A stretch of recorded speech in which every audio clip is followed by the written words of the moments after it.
یہ صدائے حریت جموں کشمیر ہے۔ کشمیر اپ ڈیٹ کے ساتھ ابن سلام۔ آج دنیا بھر میں غلامی کے خاتمے کا عالمی دن منایا جا رہا ہے۔ اس موقع پر کشمیر میڈیا سروس نے ایک تجزیاتی رپورٹ میں کہا ہے کہ بھارت کے غیر قانونی طور پر زیر تسلط جموں کشمیر جیسے علاقوں میں لوگوں کو آج بھی نئی شکلوں میں غلامی کا سامنا ہے۔ رپورٹ میں کہا گیا ہے کہ مقبوضہ جموں کشمیر میں 80 لاکھ لوگ 15 لاکھ قابض فورسز کی بندوقوں کے سائے میں ایسی زندگی گزار رہے ہیں جس میں انہیں عملاً کوئی بنیادی اور انسانی حق حاصل نہیں ہے۔ کل جماعتی حریت کانفرنس کے آزاد کشمیر شاخ اور امپلائز موومنٹ نے سری نگر کے علاقے HMT میں بھارتی فوج اور پولیس کی طرف سے عام شہریوں پر وحشانہ مظالم اور انہیں جے شری رام کے نعرے لگوانے پر مجبور کیے جانے کی شدید الفاظ میں مذمت کی۔ اقوام متحدہ اور انسانی حقوق کے عالمی اداروں سے مطالبہ کیا گیا ہے کہ وہ کشمیریوں کے خلاف بھارتی غاصبین کی بڑھتی ہوئی اس ظالمانہ روش کا نوٹس لیں۔ دریاسنا ڈورو سوپور میں لوگوں نے ضلع ترقیاتی کونسل کے نام نہاد انتخابات کا مکمل بائیکاٹ کیا۔ گاؤں میں 1600 رجسٹرڈ ووٹرز میں سے صرف 15 ووٹ ڈالے گئے جو 0.9% بنتے ہیں۔ دوسری طرف سوپور کے علاقوں زناگیر، ڈانگرپورہ، وٹلب، وارپورہ اور ہتلنگوں میں بعض ووٹرز نے صحافیوں کو بتایا ہے کہ انہوں نے سہولیات کے فقدان کے مسائل کے حل کے لیے ووٹ ڈالا۔ تحریک حریت جموں کشمیر نے OIC کے وزرائے خارجہ کی کونسل کے حالیہ اجلاس میں کشمیر پر قرارداد منظور کیے جانے کا خیر مقدم کرتے ہوئے کہا ہے کہ OIC نے ایک بار پھر کشمیر کاز کی بھرپور حمایت کی توثیق اور بھارت کے 15 اگست 2019 کے غیر قانونی اور یک طرفہ اقدام کو مسترد کر کے کشمیری عوام کے جذبات کی تسکین کی۔ اپڈیٹ ختم ہوا۔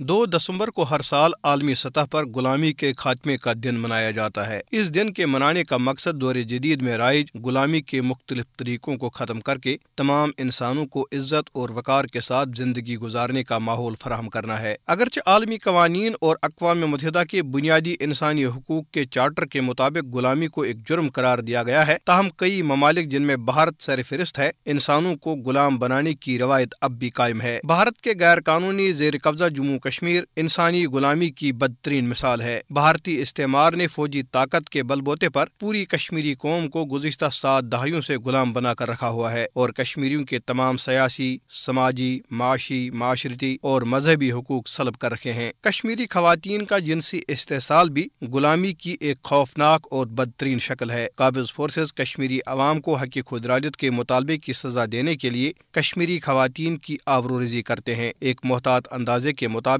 گزشتہ 31 سال کے دوران شیطان صفت بھارتی فوجیوں نے 11,000 کشمیری خواتین کی آبروریزی کی ہے۔ اس کے علاوہ بھارتی غلامی میں کشمیری عوام کی جان و مال، عزت و آبرو سمیت ہر چیز غیر محفوظ ہے۔ آج جبکہ پوری دنیا غلامی کے خاتمے پر زور دے رہی ہے، کشمیری عوام کو بھی یہ حق حاصل ہے کہ وہ عزت اور وقار کے ساتھ زندگی گزاریں۔ اس کے لیے ضروری ہے کہ اقوام متحدہ کشمیر کے حوالے سے اپنی قراردادوں پر عمل درآمد کو یقینی بنا کر کشمیریوں کو بھارت کی غلامی سے نجات دلائے۔